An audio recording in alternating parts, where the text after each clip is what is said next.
Va hammaga salom do'stlar, sizlar bilan Hattori YouTube kanali. Sizlar bilan bu videomizda CS2 o'yinini qanday prolarga o'xshab o'ynashni noldan boshlab o'rganamiz.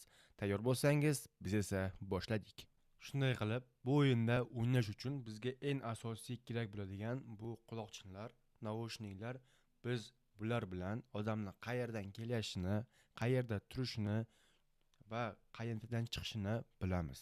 Va unga tayyor bo'lib ochishga tayyorlanib turamiz. Demak, biz boshlaymiz. Naushnik tiqamiz, o'sha o'yinga kiramiz.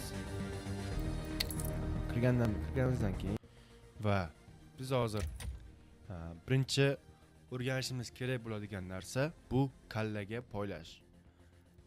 Sizlarga hozir hamma yangi o'yinchilarda sizga xatosini ko'rsatib beraman. Hozir bizda PUBG Mobile'da trenirovka bor edi. Eslarda bo'lsa, bu PUBG'naqa CS2 o'yinda ham shunaqa joyi bor. Hozir boshlanadi.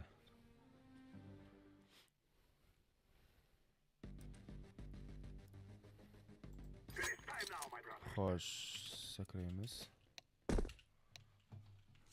Bu yerda bizda odamlar chiqadi. Yangi o'yinchilarda xatosi bu shunda odamni ko'rib bunaqasiga otish. Bu eng katta xato, chunki sizni o'qingiz PUBG'da esinglarda bo'lsa, bizda addacha bor. Addacha tepaga qarab ketaveradi, yoki chetga qarab ketib qoladi.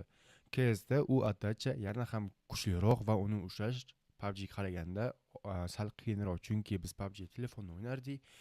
Bu yerda bo'lsa, bizda faqat mishka bilan o'zingizlar bilasizlar, giroskopsiz baribir qiyin bo'ladi. Biz shu uchun faqat boshga va bosib turish emas, bitta bosishni o'rganamiz. Mishkaga bitta. Misol uchun odam kelyaptimi? Bitta otamiz bo'ldi.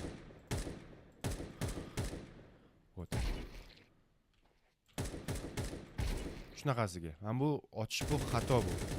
Bunaqa ochishda siz hech kimni o'ldira olmaysiz. Siz shunday keladi-da, shunaqa otayotgan joyingizdan bitta otib qo'yish mumkin sizdan. Qo'rayotgan bo'lsalar, bitta o'qda o'zi yetadi. Uzoqda ham shu uzoqdan kelyapgan bo'lsangiz, mana. Ko'rdinglarmi?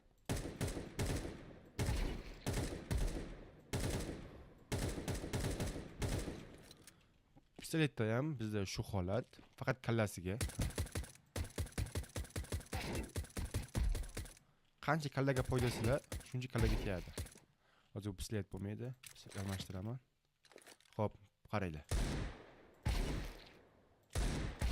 Ko'ryapsizlarmi? Xo'p. Shunaqa qilib, shu kartani tortib, sizlar tayyorlanishingizlar, bunday aytganda trenirovka qilsanglar bo'ladi, kallaga poylashdi. Va agar sizda qo'lingizda pistolet va sizda dushmaningizda qo'l avtomat bo'lsa, siz shunday manevr bilan, tepa aldash bilan otolasiz.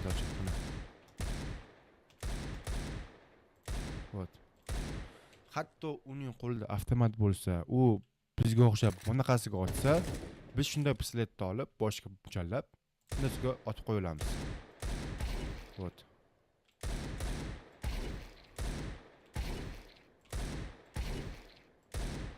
Bu uzoqdan ham shunday foyda beradi. Tepa kallaga poylasizlar, bo'ldi. Sal pistoletda qiyinroq bo'ladi, chunki boshga tez oson emas, mana.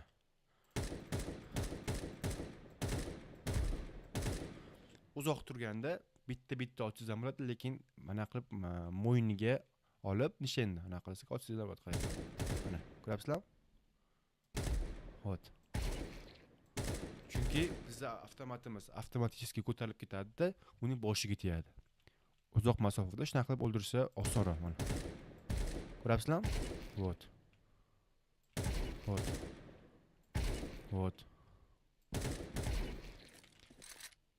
Eng zo'r yo'li siz kelasiz. Agar turib otsangiz, addacha yana kuchayadi. PUBG'da esinglarda bo'lsa, arena o'ynashda addachamiz yaxshi bo'lishi uchun va boshqa tegish uchun biz o'tirib otamiz. CS'da ham shu holat, o'tiramiz va mujallab otamiz. Turib qilganda foyda beradi-yu, lekin jicha qiyinroq bo'ladi. Uzoq masofada bizga otish shunda qiyinroq bo'ladi.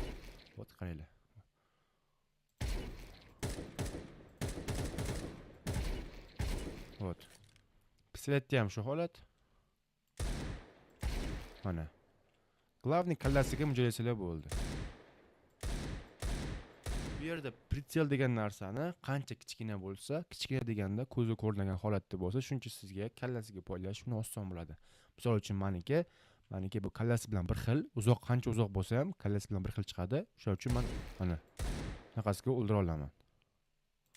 Bo't ko'rayotgan bo'lsanglar, mana.